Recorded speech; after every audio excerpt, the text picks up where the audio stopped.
ஆதியாகமம் 1 அதிகாரம். ஆதியிலே தேவன் வானத்தையும் பூமியையும் சிருஷ்டித்தார். பூமியானது ஒழுங்கின்மையும் வெறுமையுமாயிருந்தது. ஆழத்தின் மேல் இருள் இருந்தது. தேவ ஆவியானவர் ஜலத்தின் மேல் அசைவாடி கொண்டிருந்தார். தேவன் வெளிச்சம் உண்டாக கடவது என்றார். வெளிச்சம் உண்டாயிற்று. வெளிச்சம் நல்லது என்று தேவன் கண்டார். வெளிச்சத்தையும் இருளையும் தேவன் வெவ்வேறாக பிரித்தார். தேவன் வெளிச்சத்துக்கு பகல் என்று பெயரிட்டார், இருளுக்கு இரவு என்று பெயரிட்டார். சாயங்காலமும் விடியற்காலமும் ஆகிய 1 நாள் ஆயிற்று. பின்பு தேவன் ஜலத்தின் மத்தியில் ஆகாய விரிவு உண்டாக கடவது என்றும் அது ஜலத்தினின்று ஜலத்தை பிரிக்க கடவது என்றும் சொன்னார்.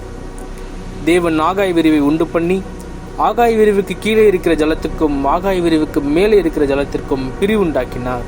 அது அப்படியே ஆயிற்று. தேவன் ஆகாய விரிவுக்கு வானம் என்று பெயரிட்டார். சாயங்காலமும் விடியற்காலமும் ஆகி 2 நாள் ஆயிற்று.